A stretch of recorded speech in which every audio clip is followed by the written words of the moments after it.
This happened several years ago. I took my first ever trip to New York City as a vacation with my best friend Sammy. We flew there, and when we arrived, had a hotel booked right downtown. It was only a 3-day trip, but we were going to try and see as many things as we could in those days. The long day of travel was tiring, but when we made it there, I saw the city for the first time, and I got a second wind. We took a taxi to our hotel and got up to our room on the 5th floor. After we unpacked our things in the room, it was nighttime, and Sammy was really tired and wanted to go to sleep. However, I wasn't tired, and I wanted to go walk around the city a little bit. I was also really hungry. Sammy went to bed, but I took my hotel key and left to go find something to eat. It was a little bit later at night, but we were in the city that never sleeps, so I didn't think there would be a problem finding something. I left the hotel and walked down the sidewalk a ways. There weren't really many places for food on our street immediately by our hotel, so I went a few more blocks over. It was cool for me to be walking in New York City for the first time, and I kinda just started wandering around. After maybe 10 minutes, I found a place that was open with some pizza, and I got a slice. Then I kept exploring a little bit. On some streets, there were a decent amount of people out and cars on the street, and others were pretty quiet by now. It all depended on where I went. After maybe 15 more minutes of walking the streets, I decided that I should head back. I took out my phone and put in directions to our hotel, or else I would have no way of knowing how to get back. When I did, I saw that my battery was at 5%. I had forgotten to charge my phone. Hopefully that would be enough for me to get back. I started walking, and my phone said that it would take me about 20 minutes. The sidewalk that I was on was really quiet. I remember that soon I passed by a dark alley, and when I did, I noticed there was a guy that was standing up against the building. When I passed by, he started to walk behind me. It was just us on the sidewalk. I kept walking, and then turned where I was supposed to turn, and the guy turned as well. I was sort of worried that he was following me because it seemed obvious. When I turned again, so did he. I would say that he was about 15 feet behind me. I didn't want to turn around and look, and I did my best to just ignore it. My phone was now at 1%, and I still had a ways to go. I tried to memorize the streets just in case my phone died, and I would know where to turn. And just then, the phone died. I was really concerned now. I had some guy following me, my phone was dead, and I didn't know how to get back to the hotel. Plus, there wasn't really anybody else out or businesses open in this direct area. I walked a little bit faster, and I sensed the guy behind me doing so as well. I then abruptly turned at the next street, and the guy behind me did the same. I walked down that street for a ways, trying to find a busier area. I thought that I knew the general area of our hotel, but definitely not the exact way. Soon, the man got even closer, and he seemed to be right behind me now. I turned to another street at the next block. The man was still right behind me. Then, I saw a car actually coming down the street. It was a taxi. I darted out into the middle of the road and basically blocked the way of the taxi.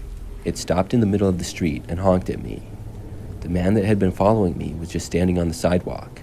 I looked over at him for the first time since seeing him in the alley, and he ducked behind a parked car on the side of the road. I asked the taxi driver for a ride, and then I got in. I was able to remember the name of our hotel, and I got a ride back there.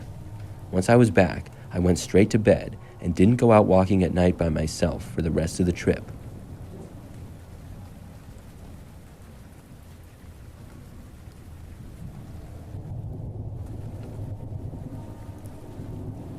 I live in New York City, and I'm able to walk to work and back.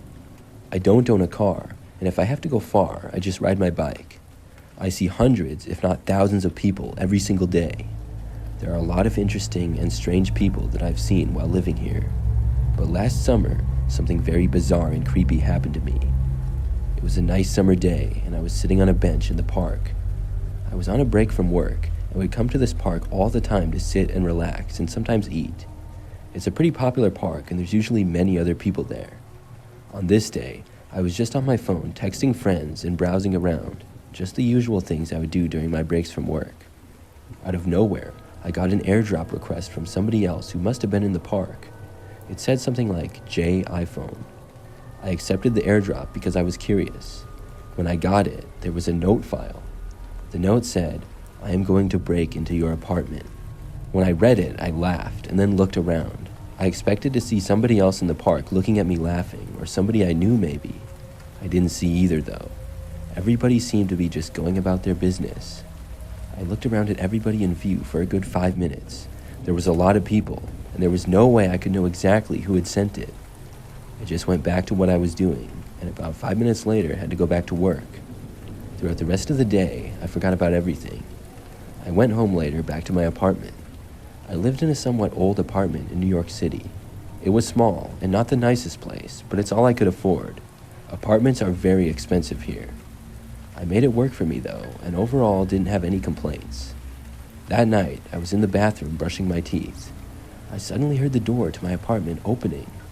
I was really confused at first. I was sure that I had locked the door, but had I forgotten? Then, suddenly, I remembered the airdropped note that I had received earlier in the day. Could it have been true? Was there somebody who had been planning to break into my apartment? I quickly shut my bathroom door and locked it. My bathroom was located in a small hallway right across from my bedroom. The rest of the apartment was just my living room and kitchen and a small closet. I thought about asking who was there, but I decided not to. I heard whoever was in there walk inside. They went into the kitchen area and then closer to me. I knew that I needed to call the police, but I didn't have my phone. I had left it in my bedroom. I heard the person walk into my bedroom, and that's when I really started panicking. I knew they would likely try the bathroom next. But whoever was in there just walked back into the living room then, and then left my apartment. I was really confused. I slowly left the bathroom and went into my bedroom. My phone was still there. I grabbed it and then went to my door and found it open. I closed the front door, locked it, and then called the police. Whoever had broken in was pretty easily able to get around my lock. My apartment was old and outdated, and it wasn't too hard for people to break in if they really knew what they were doing. I went to the landlord and told him about the incident, and I also intended to move out immediately. Thankfully, I was able to find a new place the next week. I really don't know who broke in though, and why. Also, why would they tell me they were going to do it? My only thought is that they're just a really strange person.